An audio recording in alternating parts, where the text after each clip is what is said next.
నమస్కారం sir. సూర్యస్మితలి sir, ప్రతి ఒక్కరు ఈ మధ్యకాలంలో చిన్నపిల్లల దగ్గర నుంచి కూడా తెల్ల జుట్టు సమస్య అనేది ఎక్కువగా చూస్తున్నాం సార్. ఎన్నో రకాల మెడిసిన్స్ వాడుతున్నారు.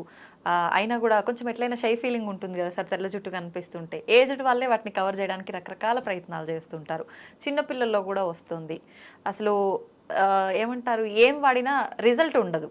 ఖచ్చితంగా ఏదైనా వాడామంటే దానివల్ల సైడ్ ఎఫెక్ట్స్ వచ్చి హెయిర్ ఫాల్ అవ్వడము, ఇంకా కొత్త సమస్యలు వస్తున్నాయి.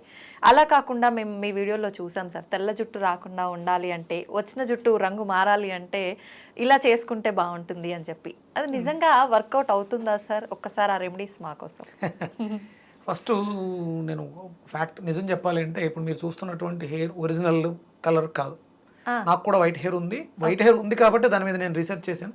కాకపోతే అది నా మీద కన్నా మా నాన్నగారి మీద బాగా పనిచేసింది. ఆయనకి రివర్స్ అయింది. 80% దాకా రివర్స్ అయింది. అంటే రివర్స్ అవ్వుద్ది అని చెప్పడానికి సోర్సెస్ ఉన్నాయి. నేను నా దగ్గర ఒక బుక్ ఉంది, 1950s బుక్. అది దాంట్లో అప్పుడు రీసెర్చ్ చేశారు. అప్పట్లోనే ఈ వైట్ హెయిర్ మీద రీసెర్చ్ చేశారు. అంటే ఇండియన్స్ కోసం కాదు, అప్పట్లో వెస్టర్న్ కంట్రీస్, అమెరికా ఇటువంటి ప్రాంతాల్లో విపరీతంగా వాళ్ళకు ఉంది వైట్ హెయిర్. దాని మీద వాళ్ళు రీసెర్చ్ చేసినప్పుడు కొన్ని రకాల సాల్ట్స్ వైట్ హెయిర్ బ్లాక్ అవ్వడానికి ఉపయోగపడింది. ఆయన చెప్పిన దాని ప్రకారం ఒక 1 year లైఫ్ స్టైల్ మార్చుకుంటే వైట్ హెయిర్ పూర్తిగా ముగ్గు పుట్ట బ్లాక్ అయింది అని దాంట్లో ఆ రీసెర్చర్స్లో తెలియజేశారు. ఓకే, అది నేను ఇంచుమించు అంటే నాకు 97లో నాకు వైట్ హెయిర్ స్టార్ట్ అయింది. అప్పటి నుంచి నేను దాని మీద స్టడీ చేస్తున్నాను. ఈ బుక్ నాకు దొరికి ఒక 10 years అయింది. ఇక అక్కడ నుంచి నేను ప్రయోగాలు మొదలుపెట్టాను. నేను మా నాన్నగారిని గమనిస్తూ ఉంటాను. ఇక్కడ ప్రథమంగా చెప్పాల్సింది ఏంటంటే, మనం మన జీవన విధానంలో ఈ పేస్ట్ పళ్ళు తోముకునే విధానంలో మ్యాక్సిమం మనం న్యూట్రిషన్స్ కోల్పోతున్నాం. మనకి ఏదైతే హెయిర్ బాగుండాలి అని అనుకుంటున్నామో దానికి కొంత రకంగా ఉపయోగపడేటువంటి మైక్రో న్యూట్రిషన్స్ ఏదే వాల్యూ మనం ఫస్ట్ ముందు పొద్దుటే పేస్ట్ ద్వారా కోల్పోతున్నాం. ఓకే, కేవలం పళ్ళు శుభ్రం చేసుకోవడం, క్యావిటీలు, బ్యాక్టీరియా వీటి గురించి మాట్లాడతాం. కానీ ఇది లోపలికి వెళ్ళి లోపల ఉన్నటువంటి ఇంటెస్టైన్స్ని కూడా డ్యామేజ్ చేస్తుంది. పళ్ళు తోమడం అనేది చాలా పెద్ద విధానం. ఇది దైనందిన జీవితంలో అనుదిన ధర్మాలలో మొట్టమొదటి ధర్మం దంతధావనం. దానికి శాస్త్రం చెప్పింది 12 అంగుళాల పుల్లు ఉండాలని. ఇది దానికి కొలతలు కూడా ఉన్నాయి. 12 అంగుళాల కూర్చ అంటారు దాన్ని, దంతధావన కూర్చ. కొలత ఎందుకు సార్? 12 సంఖ్యకి చాలా ప్రాధాన్యత ఇచ్చింది ఆయుర్వేద శాస్త్రం. అది గురుతత్వాన్ని కలిగి ఉంటుంది. పందు పుల్ల ఎంత పడితే అంత కాదు, 12 అంగుళాలు ఉండాలి. అది కంపల్సరీ. ఒక్కొక్క అంగుళాన్ని నవ్వులుతూ తోముతూ వెళ్ళాలి. ఇక్కడ తోమడం మీద దృష్టి ఎక్కువ పెట్టలేదు, నమలడం మీద పెట్టింది. పంటికి మధ్య దాన్ని పెట్టి నమలడం ద్వారా అక్యు ప్రెజర్ జరుగుద్ది. పైన లార్జ్ ఇంటెస్టైన్స్కి స్మాల్ ఇంటెస్టైన్స్కి కనెక్షన్ పళ్ళలో ఉంది. పళ్ళు తోమేసిన తర్వాత నాలికని గీయటం కూడా చాలా శాస్త్రవిధిగా పెట్టింది. నొక్కి అదిమి పట్టి లాగాలి. అది కట్ చేసేంత షార్ప్గా ఉండకూడదు. మీరు ఒక మందపాటి రాగి రేకుని నాలిక బద్దలా తయారు చేసుకుని అది షార్ప్గా తెగిపోయే విధంగా ఉండకూడదు, మందంగా ఉండాలి. నొక్కి నొక్కి లాగాలి. అప్పుడు ఈ 12 ఆర్గాన్స్లో ఉన్నటువంటి వ్యర్థాలు తెల్లటి పాచి రూపంలో బయటకు వస్తాయి. ఇది లేదు మన జీవన విధానంలో. అప్పుడు తెల్ల జుట్టు రాకపోవడానికి ఇక రాకుండా ఎలా ఉంటుంది? మనం దీన్నే పాడు చేసాం. పందు వల్ల తెలియదు ఎవరికి. అది 12 అంగుళాలు ఉన్న విషయం నాకు కూడా రీసెంట్గా తెలిసింది. నాలికను నొక్కి పెట్టిది తోమాలి అంటే దానికి ఒక మంత్రం కూడా ఉంది. దంతధావనానికి ఒక మంత్రం కూడా ఉంది. అవన్నీ మనం తర్వాత విషయాలు విపులంగా మాట్లాడతాను. మీరు వైట్ హెయిర్ మారడం గురించి మాట్లాడారు. ఎందుకు చెప్తున్నానంటే, మా నాన్నగారు పందుపులతోటే పళ్ళు తోముతారు. ఎప్పుడు కూడా ఆయన పేస్ట్ బ్రష్ వాడరు. మరి మధ్యలో ఆయనకి ఎందుకు ప్రాబ్లం వచ్చింది అంటే, ఆయన జీవన విధానంలో చిన్న చిన్న మార్పులు చేసుకున్నారు. కొన్ని ఎడిక్షన్స్, స్మోక్ చేయడం వల్ల కూడా వైట్ హెయిర్ వస్తుంది. మనకి మెలనిన్ డ్యామేజ్ అవడానికి స్మోకింగ్ కూడా ఒక కారణం అవుతూ ఉంటుంది. నేను కొన్ని రకాల ప్రయోగాలు చేసిన తర్వాత అది అర్థమైంది. ఆయన ఇప్పుడు స్మోక్ మానేశారు కాబట్టి టర్న్ అవడానికి, వైట్ అవడానికి కారణం అదే, అది కూడా ఒక కారణమైంది. ఓకే. సరైనటువంటి పోషకాహారాలు లేకపోవడం కారణమైంది. ఇవన్నీ ఆయన మానేశారు కాబట్టి ఇప్పుడు ఆయన హెయిర్ ఇంచుమించు ఒక 7-8 నెలలుగా రివర్స్ స్టార్ట్ అయింది. రెగ్యులర్గా ఇంకొంచెం పోషకాహారం తీసుకోగలిగితే అది డార్క్ అయిపోతుంది, పూర్తిగా అయిపోతుంది. రెగ్యులర్గా ఆయన న్యాచురల్ కొబ్బరి నూనె, అంటే మూలికలు కలిపినటువంటి మన మార్కెట్లో దొరికేవి కాదు, ఓన్లీ ప్లెయిన్ కొబ్బరి నూనె రాస్తున్నారు. రెగ్యులర్గా రాయాలి, వైట్ హెయిర్ బ్లాక్ అవుతుంది. అలాగే మనకి బెల్లం కావాలి, తెల్ల జుట్టు నల్లబడటానికి బ్లాక్ ట్రాకిల్, నల్ల బెల్లం కావాలి. అలాగే ఈస్ట్ అంటే నిల్వ ఉన్నటువంటి పదార్థాలు, పులియబడినటువంటి పదార్థాలు అద్భుతంగా, అందులో మనం పులియటం అంటే పెరుగుని ఎక్కువ తీసుకుంటాం. లాక్టోబాక్సిల్లస్, ఈస్ట్ గ్రాన్యూల్స్, అంటే మనము ఫార్మేషన్ రూపంలో తీసుకుంటే ఈస్ట్ గ్రాన్యూల్స్ని వాడడం ద్వారా కూడా తెల్ల జుట్టు నల్లగా అవుతుంది, నో డౌట్. ఇంటేక్ తీసుకోవాలి, అంటే దాంట్లో బి కాంప్లెక్స్ ఫ్యామిలీ మొత్తం ఉంటుంది. అది లోపలికి వెళ్ళి గుడ్ బ్యాక్టీరియాని ప్రొడ్యూస్ చేస్తుంది కాబట్టి తెల్లగా అయిన జుట్టు నల్లగా అవడానికి, తెల్లగా అవుతున్న జుట్టుని ఆపడానికి ఉపయోగపడుతుంది. అలాగే కంపల్సరీ కుంకుడుకాయలు వాడాలి, అది తాపాన్ని తగ్గిస్తుంది. మనం వాడే కెమికల్ షాంపూస్ కూడా వైట్ హెయిర్ రావడానికి కారణం అవుతుంది. మీకు నేను చెప్పాను, టచ్, స్పర్శ ద్వారా కూడా వ్యాధి రోగాలు నయం అవుతాయి. అది మనం కుంకుడుకాయలని పిసుకుతాం, దాంట్లో ఉండేటువంటి పెంకు, నల్లగా ఉండే పెంకు చాలా గట్టిగా ఉంటుంది. ఇవన్నీ కూడా ఔషధ గుణాలని కలిగి ఉండడం ద్వారా చర్మం మేంచి మన శరీరం అంతా కూడా స్ప్రెడ్ అవుతుంది. ఇప్పుడు ప్రెసెంట్ నేను ఆ కుంకుడుకాయతోటి, నిమ్మ తొక్కలతోటి తయారు చేసినటువంటి న్యాచురల్ ప్రోడక్ట్ని వాడుతున్నాను. నేను మార్కెట్లో కూడా పంపిద్దామని చూస్తున్నాను. శిరోరక్ష, అగస్య శిరోరక్ష అని దానికి ఒక నామకరణం చేశాను. ఆయుర్వేదానికి అగస్యుల వారు పెట్టింది పేరు. అగస్య శిరోరక్ష అంటే కుంకుడుకాయలతో తయారు చేసినటువంటి షాంపూ. అది షాంపూ కాదు, న్యాచురల్ ప్రొడక్ట్. శిరోజాలను రక్షిస్తూ చర్మానికి నిగారింపునిస్తుంది. కుంకుడుకాయలతో స్నానం చేస్తే హెయిర్ రఫ్ అవుతుంది కదా సార్? అవుదమ్మా, అందుకనే అంటే ఒక్కొక్క తత్వం ఒక్కోలా ఉంటుంది కాబట్టి దాంట్లో నానబెట్టిన మెంతులు వేయటం కూడా ఉంది, కండిషనర్. అలాగే మీకు మందారాకులు కూడా వేస్తారు. మీకు ఆ ఇది ఉంటే మీరు నిమ్మకాయల్ని రసం పిండేసి రోజు మార్నింగ్ తీసుకోండి, ఎసిడిక్ నేచర్ని ఆల్కలైన్ చేస్తే ఆ తొక్కలు ఉండిపోతాయి కదా, వాటిని ఆరబెట్టండి, వాటిని పౌడర్ చేయండి, వాటిని ఇందులో వేసుకోండి. మీ హెయిర్ చాలా బాగుంటుంది, నో డౌట్. నాకు చాలా స్మూత్గా ఉంటుంది, సిల్కీగా ఉంటుంది, షైనీగా ఉంటుంది. నేను రెగ్యులర్గా ఇదే వాడుతున్నాను. అంటే నేను హెయిర్ కలర్కి న్యాచురల్ గోరింటాకు, ఇండిగో ఇవే వాడుతున్నాను న్యాచురల్గా. నాకు కూడా వైట్ హెయిర్ ఉంది, నేను మోసం ఎవరిని చేయట్లా, ప్రయత్నం చేస్తున్నాను. సమయం పడుతుంది. మా నాన్నగారికి త్వరగా రిజల్ట్ వచ్చింది, నాకు రావడానికి సమయం పడుతుంది. ఎందుకంటే మనం పొల్యూషన్లో ఎక్కువ ఉన్నాం, దాని మీద కాన్సన్ట్రేషన్. ఆయనకి ఏం వర్క్ లేదు, ఆయన శుభ్రం ఖాళీ చేసాం, రిలాక్స్గా ఉన్నారు, తినడం, చిన్న చిన్న గార్డెన్ వర్క్స్ ఉన్నాయి. ఒక ప్లేస్లో మొక్కలు పెంచడం కూడా ఆయనకి అప్పచెప్పాను. ఈ మూలికలకు సంబంధించి అగస్య పుష్పం అని ఒకటి ఉంటుంది, రెడ్ కలర్లో ఉంటుంది, దాన్ని గ్రో చేస్తున్నాను. అది దేనికి ఉపయోగపడుతుంది సార్? హెయిర్ కలర్ రావడానికి ఉపయోగపడుతుంది. అంటే మీకు బయట రెడ్, వైట్ కలర్ ఎక్కువ ఉంది, రెడ్ మనం పెంచుతున్నాను నేను. అంటే చాలా రకాలు, కొన్ని రకాలు అశోక అనేది వినే ఉంటారు, సీతమ్మ వారి చెట్టు కింద ఉందని. ఆ శోక అంటే శోకం లేకుండా చేస్తుంది. మనం దేనికోసం అయితే బాధపడుతున్నామో ఆ బాధ అనేది తీర్చేస్తుంది. ఆ చెట్లు కూడా పెంచాలి. అశోకుడు చెట్లు నాటించెను అని మేము చదువుకున్నాం. అవి చూస్తే మీరు పొడుగ్గా సన్నగా పైకి వెళ్ళిపోయి నల్లటి కాయలు కాస్తాయి, అవి అనుకుంటారు, అవి కాదు. శోకాన్ని తీర్చే చెట్లు, సీతా అశోక అని దానికి ఏదో పేరు మార్చారు మళ్ళీ. అశోక వృక్షాలు వేరు, అవి ఎర్రటి పుష్పాలను ఇస్తాయి. ఆ చెట్టు యొక్క బెరడు కూడా మనకు ఉపయోగపడుతుంది. మనకి ఏదో బాధ ఉంది, శోకిస్తున్నాం, ఆ శోకాన్ని తీర్చేస్తుంది అశోక. మీకు స్త్రీలకి ఋతు సమస్యలు వస్తాయి, అశోకారిష్ట అని ఒక సిరప్ దొరుకుతుంది, అది రెగ్యులర్ గా వాడండి, ఇర్రెగ్యులర్ పీరియడ్స్ తగ్గిపోతాయి. శోకాన్ని తీర్చేస్తుంది, కడుపు నొప్పి వస్తుందిగా, మీకు ఆ పెయిన్ తీసేస్తుంది అది అశోక. ఆ ఆకులకి, ఆ బెరడుకి కూడా ఆ ప్రాపర్టీస్ ఉన్నాయి, శక్తి ఉంది. అవి వాడడం ద్వారా కూడా మనం తెచ్చుకోవచ్చు. ఎలా తీసుకుంటారు సార్? సిరప్ ఎలా వాడచ్చు? ఉదయం 15 ml, మధ్యాహ్నం 15 ml, సాయంత్రం 15 ml. అంటే మెన్స్ట్రువల్ సైకిల్స్ ఇబ్బందులు ఉంటే 15 ml వాటర్ తోటి ఆఫ్టర్ ఫుడ్ రెగ్యులర్ గా తీసుకుంటే శోకాన్ని తగ్గిస్తుంది. మీరు కడుపు నొప్పితో బాధపడాల్సిన అవసరం ఉండదు. అంటే ఇబ్బంది అది సాల్వ్ అయ్యే వరకు వాడి క్యూర్ తర్వాత ఆపేయొచ్చు. ఆపేయచ్చు. ఓకే. జీవితాంతం ఏది చేయకూడదమ్మా. అది కూడా మళ్ళీ మనం వీళ్ళని తిడుతూ ఉంటాం, ఇంగ్లీష్ మందుల మీద ఆధారపడి అవి చేసేస్తున్నారు, దీ చేసేస్తున్నారు అంటే దోచుకునే వాళ్ళు మారతారు అంతే. వాళ్ళు మెడిసిన్స్ ఇచ్చారు, ఇక్కడ మేము సిరప్స్ ఇస్తాం, అది తప్పు. ఏదైనా ఒకటే, ఓకే. ఏదైనా సమస్య ఉంది, సమస్యని సాల్వ్ చేసేస్తే క్యూర్ అయిపోతే ఒక 3 నెలలో 6 నెలలో అయిపోయింది. అక్కడతో మళ్ళీ మీరు సమస్య అంటూ విక్రమాదిత్య దగ్గరికి వెళ్ళాల్సిన అవసరం ఉండకూడదు, ఎవరి దగ్గరికి వెళ్ళకూడదు.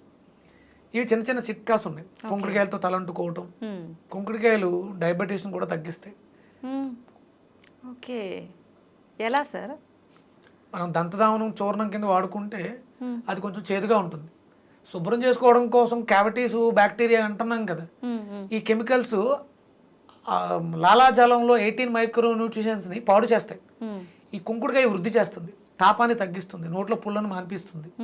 దాంతోపాటు ఈ దంతధావన చూర్ణం అపామార్గాన్ని మనకు ఉత్తరేని పుల్ల సమూలాన్ని పొడి చేసుకుని దాంతో పళ్ళు తోమితే మీకు వైట్ హెయిర్ రావడం ఆగుద్ది. ఉత్తరేని పొడి. అలాగే నల్లటి గుణం కలిగినటువంటి నేరేడు పళ్ళు జుట్టు నల్లగా అవడానికి అవకాశం ఇస్తాయి. వంకాయ జుట్టు నల్లగా అవడానికి అవకాశం ఇస్తుంది. వంకాయ కూడా నల్ల వంకాయలు ఉంటాయి కదా, అంటే అది వెళ్ళి డైరెక్ట్ జుట్టు మీద పని చేయదు, కిడ్నీని శుభ్రం చేస్తుంది. కిడ్నీ బాగుంటే జుట్టు నల్లగా ఉంటుంది. ఇవి ఇంటర్లింక్స్ ఇవన్నీ కూడా. అలాగే పండిన దొండకాయలు కూడా జుట్టు నల్లగా అవడానికి అవకాశం. మందార పువ్వు ఎర్రగా ఉంటుంది, హైబిస్కస్, కానీ మందార ఆకులు జుట్టు నల్లగా అవడానికి సపోర్ట్ ఎలా చేస్తాయంటే ఆ శక్తి మూలాధారాన్ని యాక్టివ్ చేయడం ద్వారా తెల్లగా అయిన జుట్టు నల్లగా అవుతుంది. అంటే వైట్ హెయిర్ వచ్చింది అంటే మూలాధారం ప్రాపర్గా లేదు అని అర్థం. అందుకని ఎర్రగా ఉండే పదార్థాలు తింటే మూలాధారం యాక్టివ్ అవుతుంది. మూలాధారం ఎర్రగా ఉంటుంది కానీ అది జుట్టును నల్లగా ఉంచుతుంది, మెలనిన్ అక్కడ ప్రొడ్యూస్ అవుతుంది. ఇవన్నీ ఇంటర్లింక్స్. ఇప్పుడు అది పండిన దొండకాయ అన్నారు కదా సార్, తినాలా సార్ అది? మనం దొండకాయలు పండితే కూర పాడేస్తాం కదా, మిక్సీలో వేసి జ్యూస్ కొట్టండి, దాన్ని జ్యూస్ చేసుకుని తాగేయండి, లివర్ ఫిల్టర్ అయిపోద్ది, మూలాధారం యాక్టివ్ అయిపోద్ది. ఒకవేళ వైట్ హెయిర్ సమస్య అంటే చర్మ వ్యవస్థ, జుట్టు నల్లగా అవడానికి అవకాశం ఏర్పడుతుంది. ఒకవేళ అప్పుడే స్టార్ట్ అయింది ప్రీమెచ్యూర్డ్, అది ఆగుతుంది, జుట్టు ఒడ్డం కూడా తగ్గుతుంది. అందులో ఇంకేమైనా కలుపుకోవచ్చా సార్? అల్లం ముక్క, నిమ్మకాయ రసం, మజ్జిగ, మన ఇష్టం.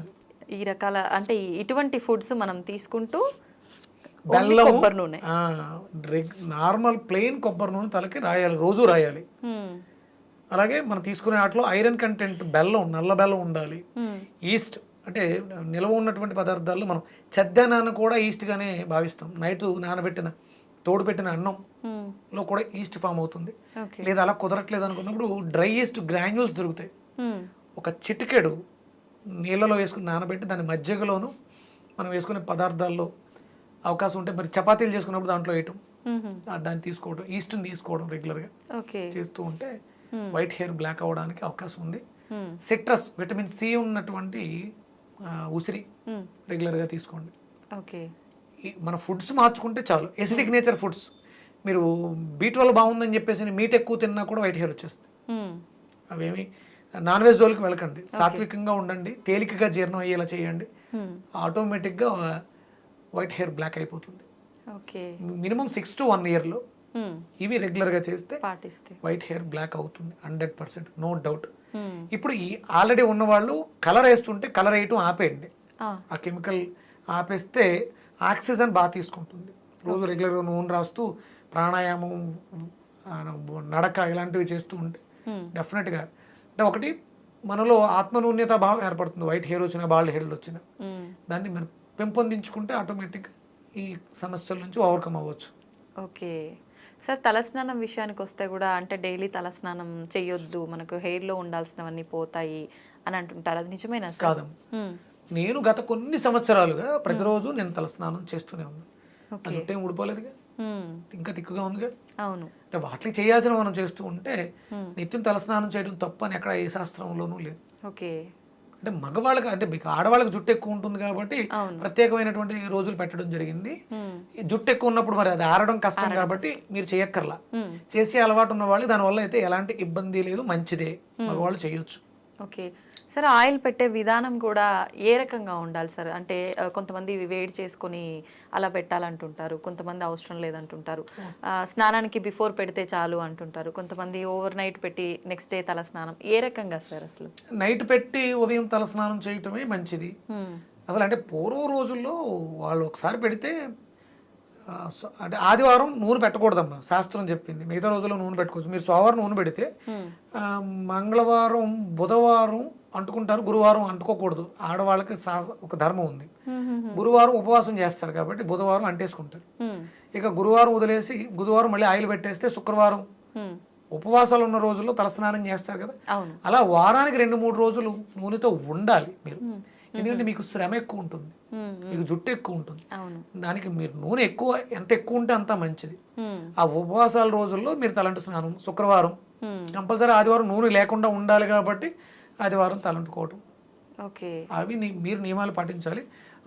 వారం అంతా కూడా ఉన్నాను, ఇబ్బంది ఏమీ లేదు. నూనె ఉంటే మంచిదే, మనకి పొల్యూషన్ నుంచి కాపాడుతుంది, కెమికల్స్ నుంచి కాపాడుతుంది కాబట్టి రెగ్యులర్ గా నూనె రాసుకోవచ్చు. ఆదివారం మాత్రం నూనె లేకుండా ఉండాలి. ఆ ఎనర్జీని సహస్రం నుంచి రిసీవ్ చేసుకోవడానికి నూనె లేకుండా ఉండాలి. మిగతా అన్ని రోజులు నూనె ఉన్నా పర్లేదు. రోజు తలస్నానం చేసేవాళ్ళు నైట్ నూనె పెట్టుకోవడం, పొద్దుట వాష్ చేసుకోవడం తప్పలేదు, ఏం ఇబ్బంది లేదు. వాళ్ళకి ఈ నియమాలు, ఆ దోషాలు ఉండవు, ఎందుకంటే ప్రతినిత్యం ఆ కర్మ చేస్తున్నారు కాబట్టి. సార్, ఆయిల్స్ కూడా రకరకాల ఆయిల్స్ ఎవరికి వాళ్ళు ప్రిపేర్ చేసుకొని ఇంట్లో అలా అప్లై చేస్తున్నారు. అవన్నీ నిజంగా వర్కౌట్ అవుతాయి అంటారా సార్? అవుతాయి, చేసుకోవచ్చు. దానికి కూడా శాస్త్ర ప్రమాణం ఉంది. మనం ఎక్కువ మరగబెట్టేస్తే అవన్నీ కోల్పోతూ ఉంటాం. చాలా మంది ఇప్పుడు నేను కూడా చాలా రకాలు తయారు చేయించాను, ఇమీడియట్ గా అవి రిజల్ట్స్ ఇచ్చేయాలిగా. ఎందుకు రావట్లేదంటే ఎంతో కొంత లోపం ఉంది, వాటిని మనం మెరుగుపరుచుకోవాల్సినటువంటి అవసరం ఉంది. పనిచేస్తాయి 100%, నో డౌట్. దాంతోపాటు ఫుడ్ కూడా కరెక్ట్ గా ఉండాలి. ఏ ఒక్కటి పూర్తిగా ప్రాధాన్యత వహించదమ్మా. మనం తమ్మునేలు పెడతాం, మీరు ఈ ఆకు తింటే జన్మలో మీకు షుగర్, అలా తప్పది. అది మనం ఆ వ్యూస్ పెంచుకోవడం కోసం తప్ప దానివల్ల ఏమి ఉండదు. ఇవాళ బాగున్నాను, ఇవాళ మంచి పని చేశాను కాబట్టి ఇవాళ హ్యాపీగా ఉన్నాను. రేపు ఇలాగే ఉంటుందని ఎలా చెప్పగలం? అంతే కదా, చిన్న చిన్న పొరపాట్లు జరుగుతుంటాయి. షుగర్ అనే ఇవన్నీ కూడా డిజార్డర్స్, మనకు వచ్చే ప్రాబ్లమ్స్ అన్ని కూడా డిజార్డర్స్. ఇది పూర్తిగా పర్మనెంట్గా నేను ఒక సిస్టమేటిక్గా ఉంటే డెఫినెట్గా ఉంటుంది. నేను ఒక సిస్టమేటిక్గా కొన్ని సంవత్సరాలుగా నా డైలీ ఇలాగే ఉన్నాను. నేను నా ఆకలిని చంపుకుంటాను, నా కోరికలు చంపుకుంటాను. నాకు అట్ల మీద వ్యామోహం లేదు కాబట్టి నేను ఇలా ఉన్నాను. నేను శుభ్రంగా తినేస్తూ ఉంటే వెయిట్ పెరిగిపోతే అది కరెక్ట్ కాదు. నేను ఇలాగే ఉంటే అలాగే ఉంటాం, బాగుంటాం. మంచి చేస్తే మంచి వస్తుంది, మంచి లోపలికి వేస్తే మంచిగా బయటకు వస్తుంది. మరి బ్రతికినంత వరకు ఎలాంటి మేకప్లు ఇయ్యక్కర లేకుండా చాలా హెల్దీగా, ఆరోగ్యంగా ఉంటుంది. మీరు ఆ వైట్ హెయిర్కి రెగ్యులర్గా కొబ్బరి నూనె రాయాలి. కుంకుడుకాయలతోటే, షాంపూలతో కాదు, కుంకుడుకాయలతోటే తలంటుకోవాలి. ఈస్ట్ గ్రాన్యూల్స్ వాడుకోండి, నల్ల బెల్లం వాడండి, కూరగాయలు బాగా తీసుకోండి, వెజిటేరియన్గానే ఉండండి, వెజిటేబుల్స్ బాగా తీసుకోండి. మార్నింగ్ కింగ్ ఫుడ్ తీసుకోండి, afternoon half boiled cooked food తీసుకోండి. ఈవినింగ్ ఏమీ లేకుండా ఉండండి. పాలు కంపల్సరీ తీసుకోండి, కాల్షియం అవసరం, విటమిన్ డి అవసరం. పాలు మిరియాలు వేసి తీసుకోండి, పంచదార వాడొద్దు. వైట్ హెయిర్ 100% బ్లాక్ అవుతుంది. దంతధావనాన్ని మస్ట్ అండ్ షుడ్గా పెట్టుకోండి. అయితే పందుపుల్ల, లేకపోతే న్యాచురల్ పౌడర్, కరక్కాయ, లవంగి మొగ్గలతో మన ఇంట్లో తయారు చేసుకున్నటువంటి పౌడర్ని చేతులు వేసుకుని బ్రష్ కంటి పెట్టుకుని చిగుళ్ళకి తగలకుండా పళ్ళు తోముకోండి.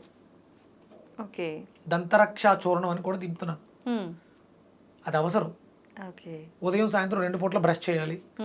ఇవి పెట్టుకుంటే చాలా హ్యాపీగా ఉంటారు. జుట్టు తెల్ల జుట్టు నల్లగా అయిపోతుంది, జుట్టు ఒత్తుగా ఉంటుంది, సిల్కీగా ఉంటుంది, బాగుంటుంది. మనం నిత్యం చేసే అంటే అది తప్పు అని మనకు తెలియకుండా చేసే కొన్ని పనుల వల్ల కూడా ఇలాంటి మిస్టేక్స్ జరుగుతున్నాయి. అవి మనం కరెక్షన్ చేసుకొని ఫుడ్ మెయింటైన్ చేస్తే సరిపోతుంది. చిన్నపిల్లలు, ముఖ్యంగా చిన్నపిల్లల్ని ఈ విషయంలో మీరు బాగా చూసుకోవాలి. ఎందుకంటే చిన్న వయసులోనే వైట్ హెయిర్ వస్తుంది కాబట్టి అది ఆ పిల్లల ఎదుగుదల మీద ప్రభావాన్ని చూపిస్తుంది. వాడికి బాగుంది, నాకు బాగాలేదంటే నాకు ఏదో ప్రాబ్లం వచ్చింది. ఆ ఇన్సెక్యూరిటీ ఫీలింగ్, అభద్రతా భావం వాడి ఎదుగుదల మీద ప్రభావాన్ని చూపిస్తుంది. కాబట్టి దీని మీద కేర్ తీసుకోవాలి. అసలు పిల్లలకు జుట్టు చాలా బాగుంటుంది, ఎందుకంటే వాళ్ళు తల్లిపాలతో పెరిగి ఎలాంటి కల్మషాలు లేకుండా ఎదుగుతున్న. మీరు చిన్నపిల్లల జుట్టు చూస్తే చాలా స్మూత్గా ఉంటుంది. మరి ఉండే కొలది ఎందుకు మారిపోతుంది అంటే మన ఆహారపు అలవాట్లు పిల్లల మీద ప్రభావాన్ని చూపిస్తుంది. అది మార్చుకుంటే అందరం బాగుంటుంది. Thank you sir. సూర్యస్మృతి.